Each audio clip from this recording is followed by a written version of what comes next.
ரெண்டு கட்சி வலுவா இருக்கிறதுனால ரெண்டு பேருமே மாறி மாறி வரதுனால எந்த தேசிய கட்சி இங்க வந்து பாடாப்பட்டு பார்க்கறாங்க முடியல, படாத பாடுபட்டு பார்க்கறாங்க முடியல, பகீரத முயற்சி பண்ணி பார்க்கறாங்க முடியல, காங்கிரஸாலையும் மேல வர முடியல, பிஜேபியாலும் மேல வர முடியல. ஏன்னா இங்க இருதுருவ அரசியல் தான்.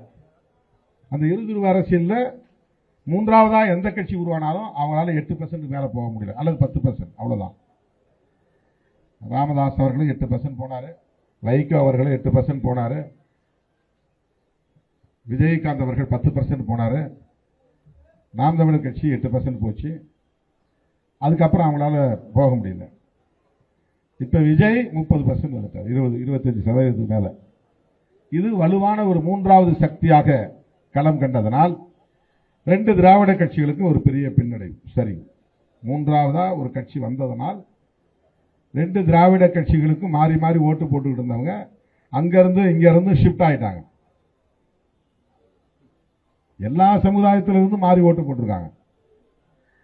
ஆனா சில பேர் திட்டமிட்டு விடுதலை சிறுத்தைகள் இருந்தவங்க தான் எல்லாம் அந்த பக்கம் மாறி ஓட்டு போட்டாங்க அப்படின்னு ஏன் ஒரு தோற்றத்தை உருவாக்குறாங்கன்னா, விடுதலை சிறுத்தைகளுக்கு அரசியல் முக்கியத்துவம் கிடைச்சிடக்கூடாதுன்னு நினைக்கிற காழ்ப்புணர்ச்சி கொண்ட கும்பல் அதை தொடர்ந்து பரப்பி கொண்டிருக்கிறது.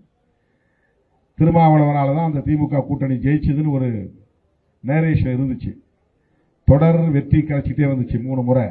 அதுக்கெல்லாம் 2016க்கு பிறகு திமுக 2019 நாடாளுமன்ற தேர்தல், 2021 சட்டமன்ற தேர்தல், 2024 நாடாளுமன்ற தேர்தல், இடையிலே வந்த உள்ளாட்சி தேர்தல், இதில் தொடர் வெற்றி சந்தித்த நிலையில் பொதுமக்கள் மத்தியில் ஒரு கருத்துருவாக்கம் எழுந்தது. என்னன்னா, விடுதலை சிறுத்தைகள், தலித் மக்கள் இந்த அணியை வெகுவாக ஆதரிக்கிறார்கள், அதனால இந்த வெற்றி.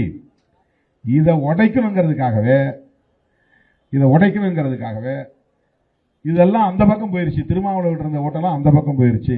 அதனாலதான் திமுக கூட்டணி தோற்றது அப்படின்னு ஒரு தவறான கருத்தை திட்டமிட்டு பரப்புகிறார்கள். ஒரு தொகுதியில் வந்து விசிக இருந்ததுனால 400க்கு 350 ஓட்டு விழுந்த காலம் இருந்தது. அந்த 350 என்பது இப்ப 250 ஆயிருக்கலாம். ஆனா எஸ்சி அல்லாத தொகுதியில, எஸ்சி அல்லாத மக்கள் வாழக்கூடிய வாக்கு வங்கிகள்ல 400 ஓட்டு இருக்குன்னா 100 ஓட்டு தான் வாங்கினாங்க. அவங்களுக்கு இப்ப அது வந்து 30 ஓட்டா குறைஞ்சு போச்சு, அல்லது 20 ஓட்டா குறைஞ்சு போச்சு. அதை யாரும் பேசுறது இல்லை.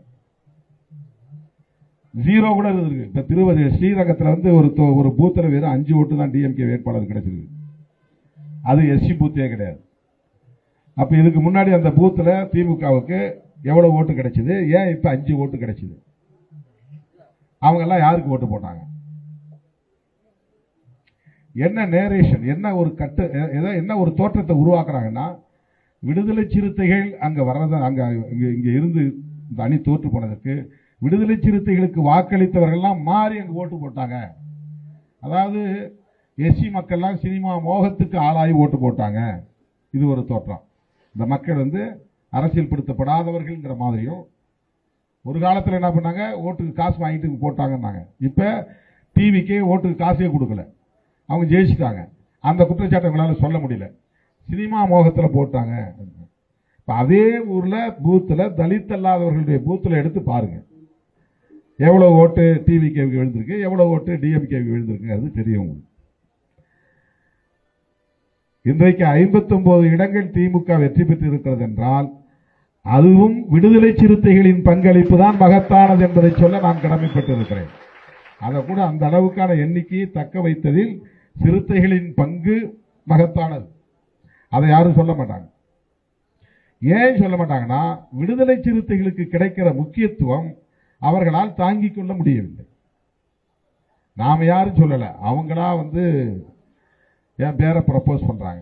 ஒருத்தர் துணை முதலமைச்சருங்கிறாரு, ஒருத்தர் முதலமைச்சருங்கிறாரு. நாங்க சொல்லவே இல்லை, நாங்க கிளைம் பண்ணல, நாங்க யார்ட்டையும் போய் கேட்கல. எங்கள்கிட்ட இருக்குது 2 சீட்டு. நாங்க யார்ட்டையாவது போய் கேட்டோமா எங்களை முதலமைச்சர் ஆக்குங்கன்னு? நாங்க யார்ட்டையாவது போய் கேட்டோமா எங்களுக்கு துணை முதலமைச்சர் வேணும்னு? இப்ப நம்ம கேட்கவே இல்லை. நோபல் பரிசுக்கும் பரிந்துரைக்கிறாங்க. இன்னும் என்னென்ன கிடைக்குமோ நமக்கு தெரியல. நோபல் பரிசுக்கும் பரிந்துரைக்கிறார்கள். விடுது நான் பாட்டி செவனேன்னு இங்க உட்கார்ந்து இருக்கிறேன். உங்களை கூடவே கிடந்து உங்க மூச்சு காற்று சுவாசித்து கிடக்கிறேன் நான் 20 மணி நேரம் ஒரு நாளைக்கு. கும்பல்லே கிடந்து உழல்றேன். ஆனா அவங்க எங்கேயே இருக்கிறவங்க துணை முதலமைச்சர்ன்றாங்க, இப்ப நோபல் பரிசுக்கு பரிந்துரைக்கிறாங்க. அதுக்கு நான் என்ன பண்ண முடியும்? அது சிலருக்கு வயிற்றெரிச்சலா இருக்குது. இந்த வயிற்றெரிச்சல் தாங்க முடியாமல் மீடியாவில் அவன் கூட பேசுறாங்க. ஏதோ நான் சொல்லி தான் வந்து டிஜிபியை போட்டாங்க, நான் சொல்லி தான் வந்து டிவிஎஸ்சிக்கு தலைவரை போட்டாங்க, நான் சொல்லி தான் வந்து லா அண்ட் ஆர்டர் போட்டாங்கிற மாதிரி தவறான தகவல். யாருக்கும் நான் சொல்லலை, நான் சொல்லியும் போடலை, அது உண்மையும் இல்லை.